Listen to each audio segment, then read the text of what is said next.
Misalnya kayak di Texas, bumi itu bulat-bulat. Texas itu kalau dibor itu pas Ka'bah. Lalu kiblatnya di mana? Bumi ini kan hanya rubuk-rubuk seperempat, yang ada arah itu seperempat. Tapi kalau Ka'bah itu sama Texas, atau Texas dengan Ka'bah itu lalu kiblatnya mana? Mau sudah bebas arah. Maka ilmu mengatakan maro'ahul muslimuna hasanan fawa indahu hasanun. Kamu jangan nuruti ilmu hakikat, tapi nuruti mindset. Kalau mainstreamnya orang banyak seperti itu, mindsetnya orang sana, misalnya Ka'bah sana, ya ikut sana. Tapi ini tidak mewakili hakikat, karena kalau yang 380 derajat itu kan terus ribet. Makanya ini kesulitan di bab-bab fikih. Ya saya ulang lagi, kesulitan di bab-bab fikih. Makanya fikih itu selalu bicara, misalnya gini, ada orang sholat. Saya ulang lagi. Setelah salam pertama dia kentut, itu sholatnya batal apa enggak? Itu lama berdebat. Yang dikatakan rukun sholat itu salam pertama. Sehingga orang kalau sudah salam pertama, maka sudah keluar dari sholat. Maka kalau kentut enggak apa-apa, wong yang keluar dari sholat itu salam pertama. Tapi lalu pertanyaannya, kenapa Nabi salam 2 kali? Lalu yang kedua gunanya apa? Ribet kan, partai ini kalah pasti kalau ditanya gitu. Tapi kalau ditanya dibalik, sholat itu satu ibadah yang dimulai dengan takbir, yang diakhiri dengan salam. Berarti salam pertama itu pengakhir apa nunggu salam kedua? Pertama, di semua ulama bilang salam pertama. Kalau salam pertama sudah pengakhir, berarti pembatalan setelah itu nggak punya efek, nggak punya akibat. Itu kan ribet. Debat fikih itu memang ribet. Fikih itu memang senam otak, karena pertanyaannya mirip-mirip seperti itu. Nah, sampean milih mana? Milih salam pertama apa salam kedua? Pasti ulama milih salam pertama. Jadi anehnya fikih itu di situ. Misalnya orang mati. Takbir itu berapa kali? 4 kali. Andai kan takbir 5 kali itu batal apa enggak? Satu ulama mengatakan 5 kali itu batal.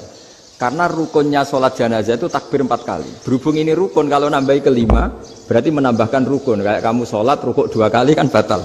Sujud 3 kali, batal. Karena menambahkan apa? Rukun. Berarti kalau takbir 5 kali, batal. Tapi pertanyaannya, takbir itu adalah wiridan biasa, sehingga kalau ditambahkan nggak punya akibat, batal. Jadi perdebatan ulama itu kadang ya lucu. Kayak kemarin Pak Haris pas pertama bertamu ke sini mau ngundang saya, tak ceritain. Dulu sholat jenazah itu pasti mayit di depan. Karena lazimnya sholat jenazah itu mayit di depan. Tapi mulai dulu ulama sudah berpendapat, andai kan jenazahnya di belakang pun tetap sah. Fa innal janazah laisat bi imamin, karena jenazah itu tidak imam. Kenapa harus di depan? Oh, tidak imam kok harus di depan. Itu mulai dulu. Sehingga ketika Arab Saudi pernah mengalami tragedi, ada orang yang dibungkus kayak mayit, ternyata senjata. Setelah di dekat Ka'bah dipakai. Dulu tragedi tahun berapa itu? Pokoknya pernah ada tragedi itu. Semenjak itu Arab Saudi kalau ada orang mati tetap di kamar mayit, terus ada sholat jenazah. Padahal mayitnya di belakang yang jamaah. Jadi meskipun kita tidak akan bikin ajaran baru jenazah di belakang, ya tidak keren, kasihan kan.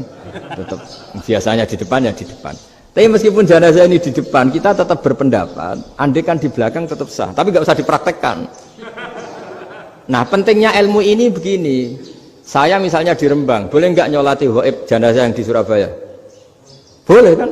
Padahal yang kita solati di belakang. Jadi ilmu itu penting. Cocok tidak cocok, nama ilmu itu penting. Terus ada gini lagi pertanyaan di fikih. Memang saya sengaja akan ngaji fikih. Kalau ngaji intelektualitas orang Muhammadiyah juara lah. Tapi ini ngaji fikih. Ada orang sarongnya itu pas sampai lutut.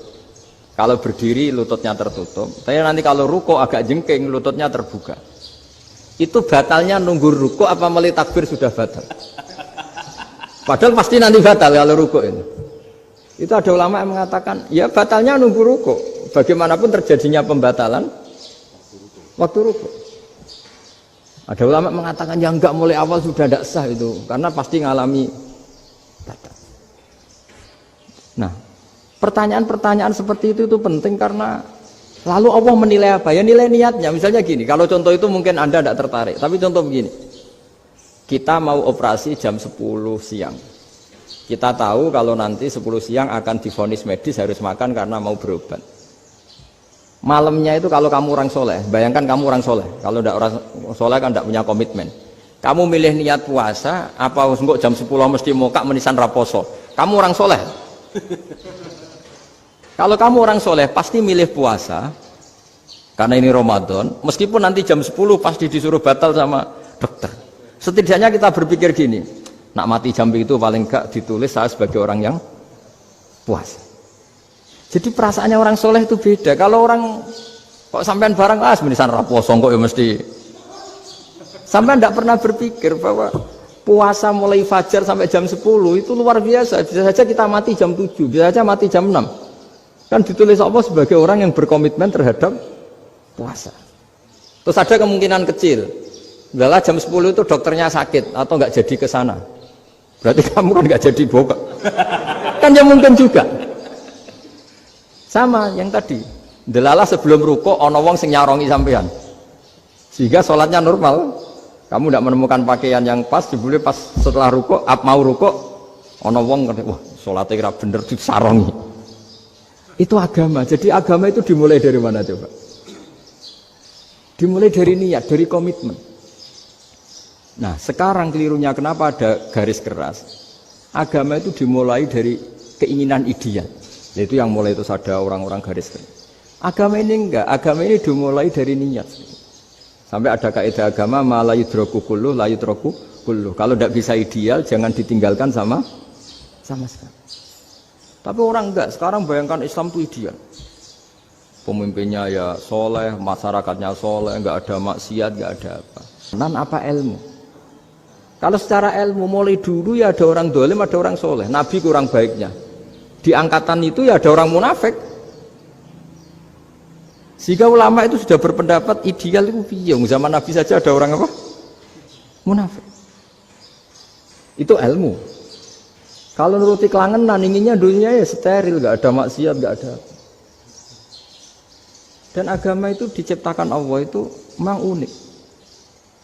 Calon Nabi misalnya, Nabi Musa itu sing rumah tuh Fir'aun. Ketika Nabi Muhammad lahir, sing ribet manitia ini Abu Lahab. Orang dosen UMM. Coba. Karena Allah ingin memaklumatkan ke kita bahwa agama ini akan hidup di kondisi apapun. Asia, istrinya Fir'aun itu termasuk mukminah yang dipuji Quran. Padahal dia bukan istrinya pengurus NU atau pengurus Muhammadiyah, istrinya Fir'aun. Tapi itu pelajaran bagi kita bahwa orang-orang baik itu tidak harus di lingkungan yang baik. Masjid paling makmur itu kadang di dunia mungkin ya jangan bakas Mekah Medina itu karuan. Mungkin di antara masjid yang makmur justru yang di Kanada, di Amerika mungkin. Karena merasa minoritas itu perpustakaannya ada, kajiannya ada. Tapi banyak masjid di daerah pesantren yang malah sepi. Karena kiainya tahu jamaah di masjid itu wajib. Itu ada daerah pesantren, saya ulang lagi ada daerah pesantren. Didikon pengajian, monggo nekani pengajian, maca selawat ning omah ganjaran padha wae. Ribet kan? Mau dibantah itu benar. Mau dibiarin ngerusak tatanan. Jadi saya mohon sekali ya, jadi ilmu itu diperbandingkan supaya perbedaan-perbedaan itu biasa. Dulu Imam Malik itu punya murid namanya Imam Syafi'i. Itu dalam banyak hal. Itu perbedaannya tajam sekali. Ya saya ulang lagi, dalam banyak hal itu perbedaannya tajam sekali. Misalnya begini.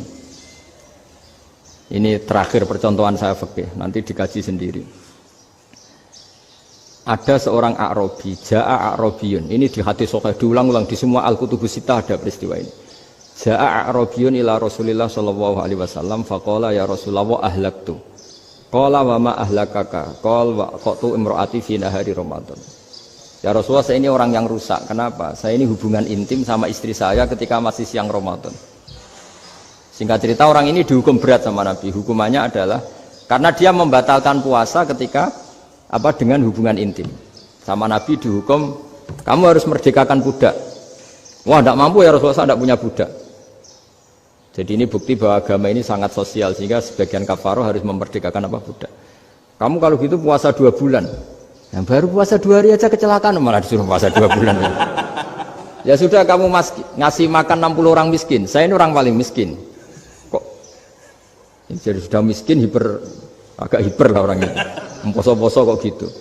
Itu kata ulama, kalau orang Jawa gak mungkin, makanannya tempe mendoan, gak mungkin itu.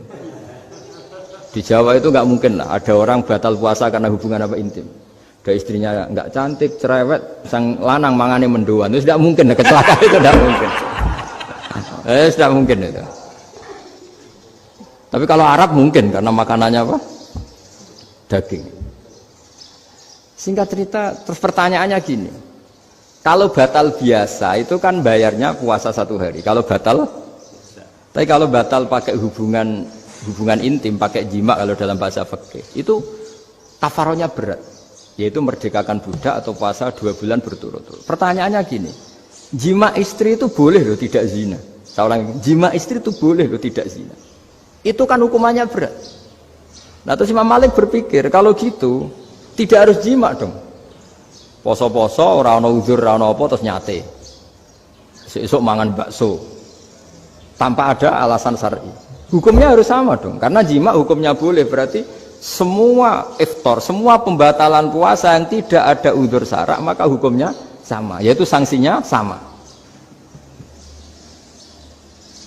Masuk akal enggak? Masuk akal dalam mazhab Imam Malik. Dalam mazhab Syafi'i enggak. Mulai dulu jima itu beda. Kayak mertamu nih wong. Mangan itu oleh, tapi nak gue bojomu gue jima itu harus nemen ngawure lah. Tetap beda. Dari Imam Syafi'i itu, pokoknya beda. Jima sama makan itu beda. Lah ya terus setelah itu terus ada pertanyaan. Bagaimana kalau makan dulu, baru jima? Ribet kan? Makanya itu sampai dibabkan Kitabul Khilafil Fiqhi, bab merekayasa fikih. Makanya itu perdebatannya orang Hanafi sama Imam Syafi'i juga sama. Ada orang jam segini lapar sekali, kalau langsung makan kan kena sanksi. Ya pergi saja dulu, pura-pura ngaji ke Gus Bah gitu. Nanti kan jadi musafir kan? Wah itu sudah boleh itu kan? Padahal enggak. Memang dia pergi itu karena supaya bisa makan. Mau enggak kepikiran ngaji kok tahu-tahu ingin ngaji. Mumpung Ramadan nah. Nah makanya dibabkan. Apakah boleh merekayasa fikih? Tapi fikih bisa apa coba? Dengan status kamu musafir, ya memang boleh iftar, boleh berbuka. Nah itu terjadi terus perdebatan ulama menyangkut fikih. Karena memang masalah furu'iyah. Sehingga termasuk perdebatan kita dalam perilaku. Misalnya adat orang NU kalau habis salam itu menghadap ke kiblat, karena arah terbaik itu kiblat. Tapi sebagian orang Muhammadiyah atau mungkin semuanya menghadap ke makmum. Itu memang teks hadisnya itu, kita yang meneliti hadis itu, semua syarah itu berdebat. Nabi memuji kiblat itu arah terbaik, oke. Tapi di bab itu Nabi itu aqbala alaina, menghadap ke kita. Lalu pertanyaannya, kenapa menghadap ke kita? Ada mengatakan karena Nabi memang punya tradisi kadang ngendikan. Ya tentu dulu istilahnya tidak kultum, nggak ada istilah itu dulu, 7 menit itu nggak ada. Tapi ada ulama yang analisis begini, termasuk kitab Fathul Bari. Nabi itu tokoh sentral, taruh lagi Nabi itu tokoh sentral. Ini kata kitab Fathul Bari, bukan kata saya. Nah orang-orang yang imamu qaumi, orang-orang yang jadi imam di daerah masing-masing, tetap kalau sholat itu ikut Nabi. Ikut Nabi setelah salam langsung pulang. Jadi sebetulnya salam langsung pulang itu ada sejarahnya karena dia mau jadi imam di daerahnya. Nah, tidak kebayang kalau Nabi itu madhep kiblat. Kalau Nabi madhep kiblat, orang yang masbuk yang barusan datang pasti langsung usolli misalnya fardhu isya'i misalnya. Terus makmum Nabi, padahal Nabi sholatnya sudah selesai. Jadi intinya gini kata Fathul Bari. Imam setelah salam itu harus bikin gerakan atau omongan atau apa saja yang menunjukkan kalau sholatnya selesai. Di antara gerakan itu adalah beliau harus menghadap ke hadirin atau menghadap ke utara. Atau apa saja yang penting menunjukkan kalau sholat ini sudah selesai.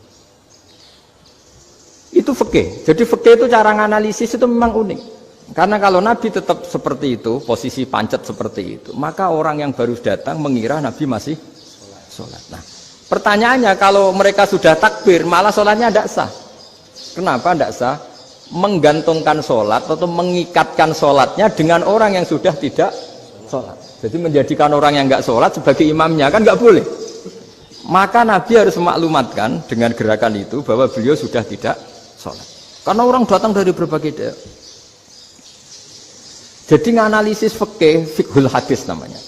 Itu ulama itu mau tidak mau debat.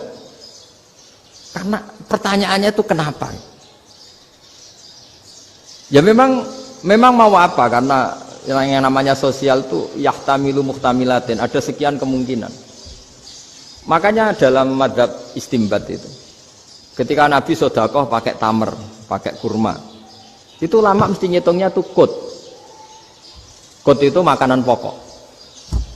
Sehingga Imam Syafi'i mengatakan kalau di Indonesia pakai beras misalnya, karena kutil balad Indonesia itu beras. Oke, Imam Syafi'i mainstream. Tapi ketika era Yusuf Qaradawi di Al-Azhar di Mesir sana, ulama-ulama mulai usil. Sama sih ingat Mbah Mun sering gejlokan, lah iya petani gabah, petani padi wis melarat wajib zakat.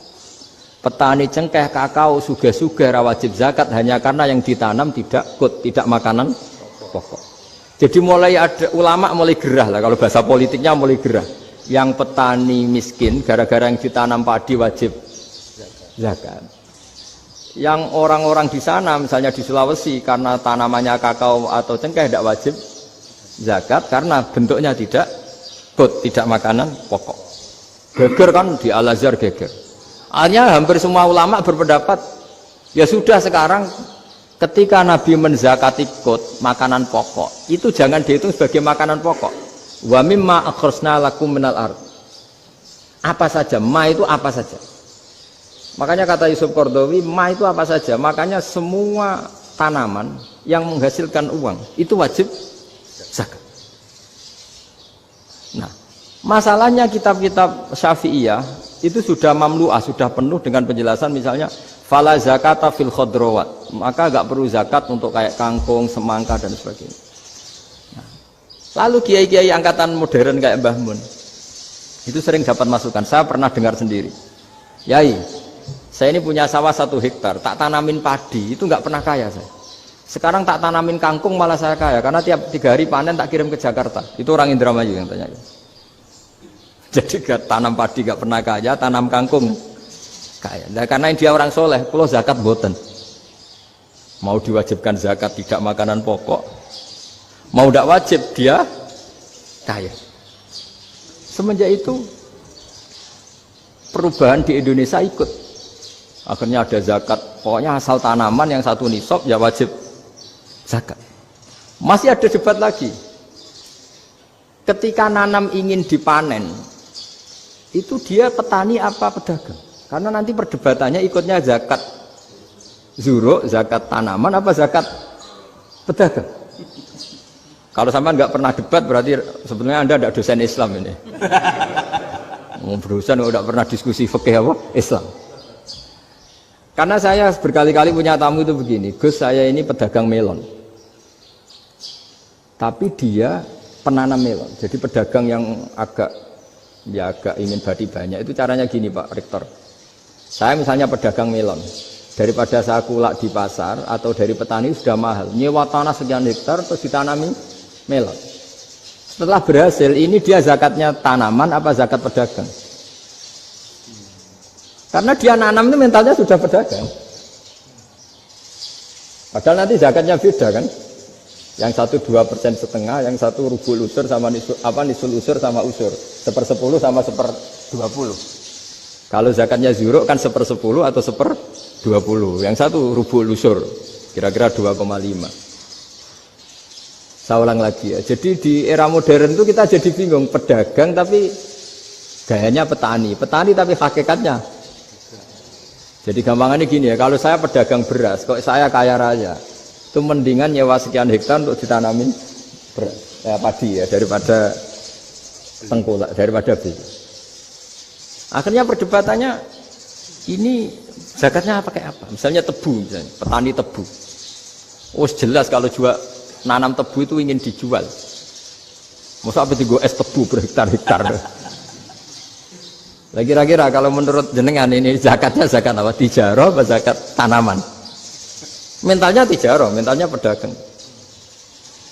Nah ini saya hanya mau cerita. Khilaf kadang-kadang orang angen-angen. Khilaf itu nggak mungkin enggak. Ya sama seperti NU dan Muhammadiyah selalu khilaf awal Ramadan. Itu memang nggak bisa nggak khilaf. Misalnya begini, saya beri contoh ya. Karena kadang yang khilaf juga nggak pernah belajar. Lucu kan? Tak beri contoh ya. 2001 itu abad keberapa coba? Tahun 2001. Abad 21 abad 20?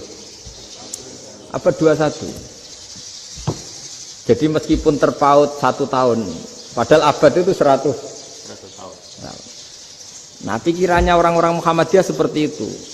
Hilal kalau sudah melewati garis ufuk, meskipun setengah derajat atau 1 derajat itu sudah ikut bulan berikutnya. Sehingga ya sudah, meskipun sekian derajat sudah dianggap Ramadan. Nah, pikirannya orang NU enggak. Harus ru'yah bil fi'li. Itu sebetulnya lagi-lagi sebenarnya tidak masalah NU dan Muhammadiyah, itu di kitab-kitab ya seperti itu. Kita ini enggak biasa goblok ya. Artinya kita yang keluarga kiai tahunya kunut mazhab Hanafi, enggak kunut mazhab Syafi'i. Tapi tahu-tahu ini mazhab NU, ini mazhab itu aneh itu menurut kita ini anggap apa? Mana ada Muhammadiyah jadi mustahid, mana ada NU jadi mustahid.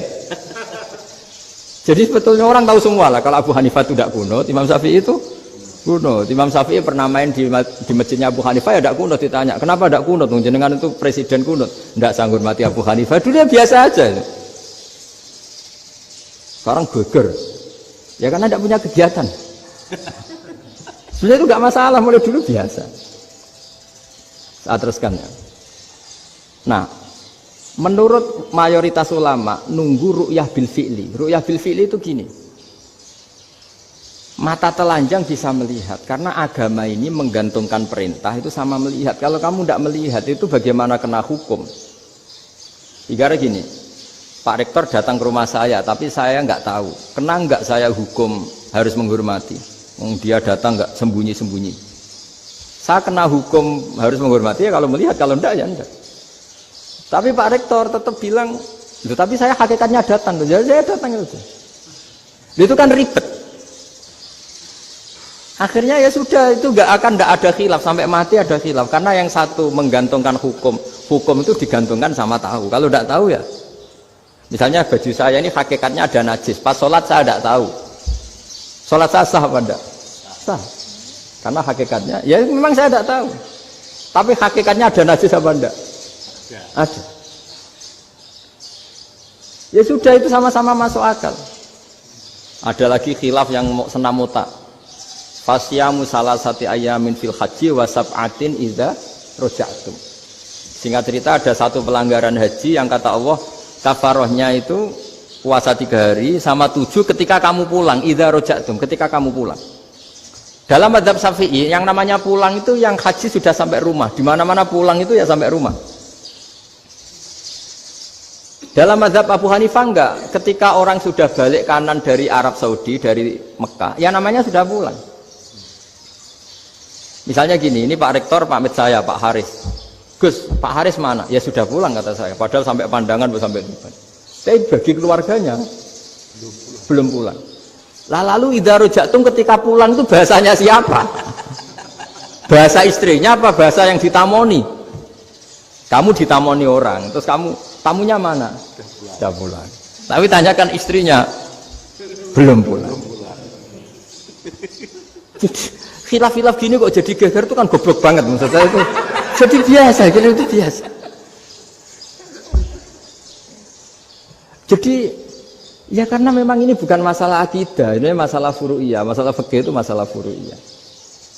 Mau tidak mau harus beda. Misalnya di sholat juga gitu. Wa ayyuku udin ko adal musolli sokat sholatu. Duduk dengan gaya apapun itu sholatnya sah. Jika sampean kalau haji atau umroh, orang Arab itu jenenge duduk enak awak di kursi. Duduk sopan ya hanya orang Indonesia loh. Kalau sholat tuh masih duduk ala orang tahiyat. Kalau sampean di Mekah, duduknya pakai apa coba? Kursi ya? Oh enak sholat duduk. Karena memang takbirnya di fikih dengan duduk gaya apa saja sah. Makanya sengenak awak duduk di kursi. Ribet kan? Mau tidak disahkan itu namanya duduk. Mau disahkan masa iya soal Allah kok duduk santai-santai gitu. Tapi mau apa? Ini fikih. Ya sekarang lagi ini fikih. Fikih itu ya sudah ini fikih. Makanya kalau ulama berdebat misalnya Abu Hanifah berpendapat sholat itu wajib baca Fatihah apa asal Quran. Dalam mainstreamnya ya Fatihah karena la sholata liman lam yaqra' bi Fatihatil kitab. Tapi cara Abu Hanifah enggak. Faqra'u ma tayassara minal Quran. Bacalah apa saja yang mudah bagi kamu. Asal itu Quran. Sementing gak gending Jawa, gak nyanyi lah gitu. Ya sudah mau apa coba?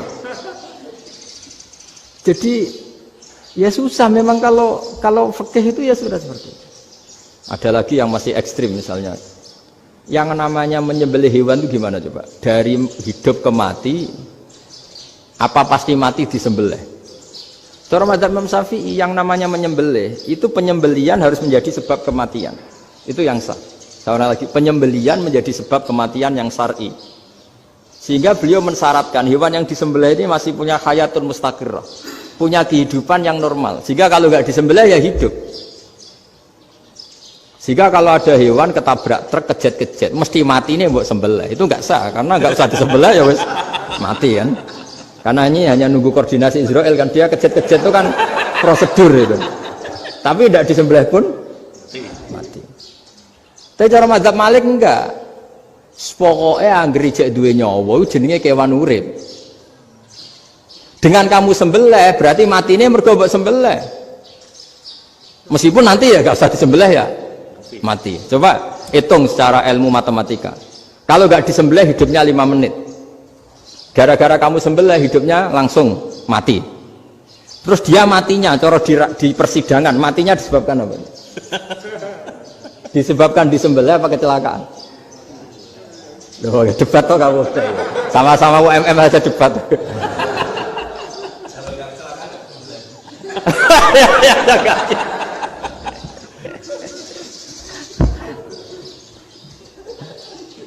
Loh, saya pernah mas ngalami nyata itu. Saya jalan-jalan sama anak saya pakai motor. Sampai di jalan raya gitu ada ayam jago ketabrak mobil, kejet-kejet. Orangnya tanya, Gus ini halal tau ora? Gus kanggo kon halal lah. Suatu saat dia nggak terima kan, tanya, kenapa Gus? Ya nak kiai ra pantes, masuk kewan mesti mati nih tak sembelih. Nak kiai pantes kan? Karena aku tahu kamu tuh gak kiai, mesti motifnya itu mergo jago, jajal cilik gak mau tak kokno.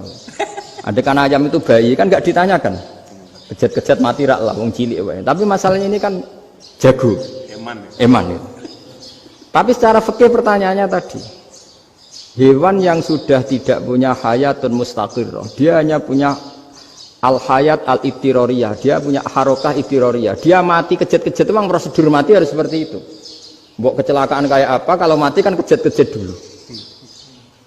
Nah ketika kejet-kejet ini pertanyaannya ini kan, hidup apa mati namanya?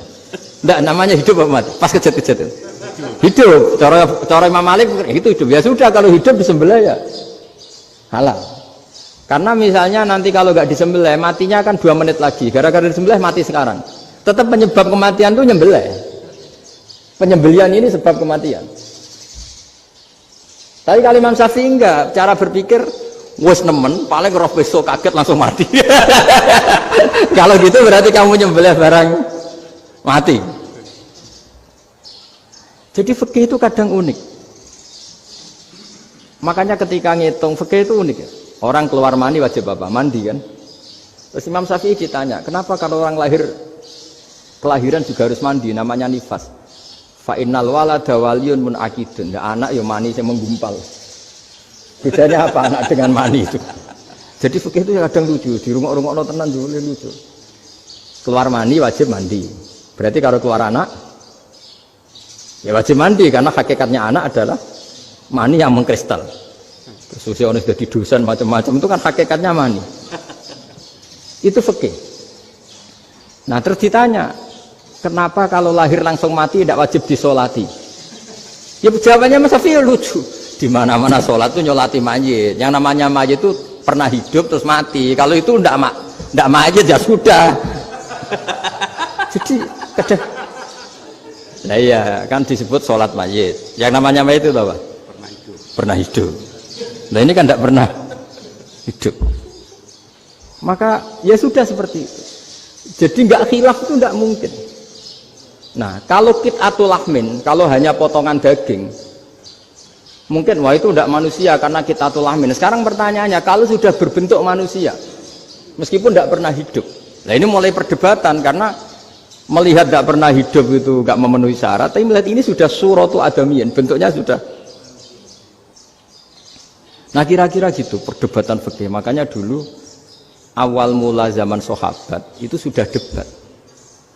Masyhur kan Nabi ada kontingen ke Bani Quraidah. Ya kalau kira-kira saya minta Pak Rektor kamu jangan kalau ke Malang jangan sholat asar kecuali sampai Tuban. Sebelum Tuban ternyata matahari mau tenggelam. Terus Pak Rektor milih, wah sudah sholat di Bulu. Padahal belum Tuban. Padahal saya bilang jangan sholat asar kecuali di Tuban. Yang Pak Haris enggak, tetap sholat di Tuban meskipun matahari sudah tenggelam. Karena Nabi menyebut Tuban. Singkat cerita, zaman itu kan Bani Quraidah. La tusolliyanal asra illa fi Bani Quraidah. Kalian semua jangan sholat asar kecuali sampai Bani Quraidah. Ternyata di tengah perjalanan matahari sudah mau tenggelam, kira-kira kurang 2 menit atau 3 menit. Sahabat-sahabat, sudahlah kita sholat asar di sini. Kalau sampai sana pasti sudah tenggelam. Separuh sholat. Yang separuh enggak, kata Nabi harus di Bani Quraidah. Ya sudah nunggu di Bani Quraidah meskipun matahari sudah tenggelam. Sehingga kita dua kelompok ini matur, ya Rasulullah kita ngalami ini perdebatan gini-gini. Di semua riwayat di hadis-hadis sahih disebut falam yu'annif wahidan minhuma. Nabi tidak menyalahkan salah satunya atau enggak menyalahkan dua-duanya. Itu bahasa Indonesia juga ribet, yang benar gimana itu? Enggak menyalahkan salah satunya, apa enggak menyalahkan dua-duanya? Gimana bahasa benarnya? Salah satunya. Salah satunya itu dua-duanya? Ya. Enggak, kalau bahasa Indonesia tidak menyalahkan Kedua-duanya. Kedua-duanya apa salah satunya yang benar? Kedua-duanya. Kedua-duanya. Bahasa Indonesia itu ya kadang ruwet ya. Orang pinter kayak Pak Habibie itu namanya ya orang luar biasa. Nanti sekolahnya orang-orang idiot itu ya sekolahan luar biasa. Orang pinter banget bahasa Indonesianya ya luar biasa. Kalau sekolah untuk orang-orang yang idiot juga luar biasa. Jadi kalau dipuji luar biasa itu gak jelas ini luar biasa ya. Gak jelas kadang bahasa kita ini kadang ya gak jelas. Nah itu gak menyalahkan dua-duanya apa salah satunya? Keduanya. Tidak menyalahkan kedua-duanya. Misalnya dibahasakan gak menyalahkan salah satunya, benar apa salah? Benar. Benar, ya sudah benar semua. Jadi itu bukti bahwa ijtihad itu boleh. Saya ulang lagi, bukti bahwa ijtihad itu boleh. Padahal ini jelas, yang satu harus sholat asar, padahal matahari sudah tenggelam. Makanya di antara fikih unik itu begini. Saya ulang lagi fikih unik. Saya menyaksikan betul ketika ada orang tanya Mbah Mun saya ini Kopassus. Kadang latihan itu sampai waktu zuhur habis. Saya harus bagaimana? Jawabannya Mbah Mun itu unik. Sementing ojo ngosor sholat. Engkau yojo niat jamak, atok kodok katanya. Singkat cerita terus orang ini diskusi sama saya karena ini ya alim pernah mondok. Kenapa kosor tidak boleh? Karena kosor itu ekstrim, merubah bentuk sholat dari 4 menjadi 2. Maka alasannya harus jelas. Harus jelas itu orang yang latihan di Kopassus itu kan dia sudah berasrama di situ. Berarti dia sudah tidak musafir karena asramanya di situ, sudah mukim. Kalau dia kosor itu merubah bentuk sholat dari 4 menjadi 2. Merubah itu ekstrim. Tapi kalau dia qadha itu hanya mengakhirkan sholat dari waktunya. Kira-kira kalau kamu jadi malaikat ekstrim mana? Merubah sama menunda? Ekstrim merubah kan? Karena 4 menjadi 2. Terus ojo jamak takdim tapi jamak takhir. Itu juga penting. Bagi pengkaji fikih itu penting. Kalau jamak takhir itu salah-salah sithik ora pati apa-apa. Kenapa? Kan mirip zuhur qadha. Kalau jamak takhir kan, tapi kalau jamak takdim asar kok di waktu zuhur, ekstrim mana? Perubahan takhir sama takdim itu ekstrim mana? Ekstrim takdim karena melakukan sesuatu belum waktunya. Belum waktunya. Jadi itu memang, ya memang tadi kajian-kajian fikih itu memang unik. Karena bagi ahlinya, saya ulang lagi, tapi ini saya ulang lagi bagi ahlinya. Makanya ketika Nabi menjamak sholat ketika nusuk, ketika haji itu kata Imam Syafi'i lis safar. Karena Nabi pergi jauh karena rumahnya Medina. Tapi resikonya fatwa itu adalah orang Mekah nggak boleh jamak karena kawasannya nggak sampai 90 kilo lah kalau sekarang mungkin. Tapi kata Imam Malik nggak nusuk, sehingga orang Mekah pun yang haji ya boleh jamak karena alasan jamaknya karena nusuk, karena haji bukan karena jarak. Terus diteruskan lagi, kalau karena pergi boleh jamak, memangnya pergi itu kenapa? Karena repot. Nah itu masalah kan, masyakoh. Nah, terus mulai ada orang-orang yang ngawur kan, resepsi jamak, ribet. Wes resepsi duit utangan kan capek. Wah itu sudah jamak. Ribet kan. Jadi kalau sudah illatul hukmi itu sudah mesti bikin masalah. Kalau sudah illatul hukmi itu pasti bikin masalah. Nah, pertanyaannya, jamak itu masih gampang karena bentuknya sholat masih 4. Yang ekstrim kalau qasar karena bentuk sholat 4 menjadi 2. Maka kata Mbah Mun pesennya, nak kue ra mesti benere, jika alasan itu tidak mesti benarnya. Pokoknya sementing tidak qasar. Juga tidak jamak takdim karena qasar ini kan merubah bentuk sholat kan ekstrim. Jamak takdim juga ekstrim karena mendahulukan sholat sebelum waktunya. Kalau jamak takhir kan biasa, kalaupun salah kan mirip kodok. Ya mirip kodok biasa kan. Nah ini saya cerita, jadi fikih itu bagi ahlinya itu memang punya konsekuensi yang seperti itu. Makanya pertanyaannya misalnya, bagaimana hukumnya penyembelihan lewat mesin? Ya ribet kan. Bagaimana nyembelih dari apa ini? Belakang. Saya baca di kitab-kitab nyembelih dari belakang itu ya hukumnya tetap boleh asal apa itu hulkum dan mari itu terpotong. Tapi pertanyaannya, jangan-jangan ayamnya sudah kaget dulu karena uratnya ini. Makanya perlu ditanya ahli medis, setelah uratnya tercabut ini jangan-jangan sudah berstatus mati. Kan potensi ketika dipotong dari sini, potensi sudah berstatus mati. Makanya, nah kalau misalnya menyembelih dengan dibaca, itu langsung mati juga. Itu tetap ada dokhtoh, dalam bahasa fikih dokhtoh. Dia terkaget, begitu, ada dokhtoh karena nggak bisa bernafas terus mati. Berarti kelangsungannya bangkai. Jadi orang yang pengkaji fikih itu ya seperti itu, memang itu yang ditekuni. Tapi kita sebagai orang awam ya tadi, nak sing kecelakaan iku wedhus, ta ayam jago ngeman, tapi nak pitik cilik ikhlas.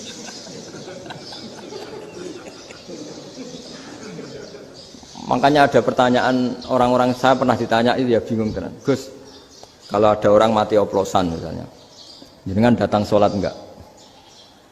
Ya datang sholat kan, dia orang mukmin, saya tetap sholat. Kenapa? Ya kan matinya oplosan. Tapi andaikan tokoh yang mati, kamu sholat enggak? Ya sholat kan dia tokoh. Jadi ribet. Fikih itu ribet. Makanya Imam Nawawi nanti ngendikan gini. Ada orang ngundang Nabi, ya Rasulullah, saya mohon nyolati ini. Nabi tanya, punya utang enggak? Punya. Nabi, saya enggak mau nyolati mayit yang punya utang. Terus ada sahabat datang, ya Rasulullah, utang itu tak ambil alih kami. Berarti dia sudah tidak punya utang. Terus Nabi kerso nyolati. Pertanyaannya, utang itu hal yang boleh. Saya ulangi, utang itu hal yang boleh. Tapi kenapa Nabi se-ekstrim itu? Tapi ketika Nabi mau kondur itu ngendikan gini, ini PR ya bagi UMM ini PR ya. Nabi sebelum kudur bilang gini, sallu ala sahibikum. Jong saya tidak nyolati ini, tapi tolong ini disolati. Terus kata Imam Nawawi, dianalogikan atau dikiaskan siapapun pelaku dosa besar atau mati dalam keadaan tidak benar. Misalnya pas dugem mati, pas oplosan mati. Itu sebaiknya tokoh-tokoh itu enggak nyolati, karena nanti dianggap penghormatan. Misalnya Ketua PP Muhammadiyah, rektor nyolati wong mati oplosan, kan keren. Mati oplosan disolati rektor. Ya sudah, tapi kalau nggak disolati nanti ada tradisi yang keliru, yaitu janazatul muslim tidak ngalami disolati. Padahal siapapun yang muslim, janazahnya harus disolati. Makanya setengah-tengah ya rasa rektor lah, satpam, pokoknya kudu tetap ada yang sholat gitu. Itu kata Imam Nawawi. Jadi ketika ada orang mati nggak benar, itu sebaiknya tokoh-tokohnya nggak ikut nyolati, tapi awamun nas, orang kebanyakan ikut sholat. Jadi fikih itu agak jelimet karena tadi ketika tokoh ini nyolati, pertanyaannya bedanya apa mbek sing mati ning masjid mbek mati oplosan? Karena sama-sama semua orang nyolati, kan tidak ada sanksi sosial itu. Tapi ketika nggak disolatkan sama sekali, wah lebih parah lagi. Ini ada janazatul muslim tidak disolati. Sehingga kata Imam Nawawi, ini hebatnya Nabi tengah-tengah. Jadi Nabi kundur, jong saya tidak nyolati, tapi sallu ala sahibikum. Ya tapi ini kamu harus nyolati.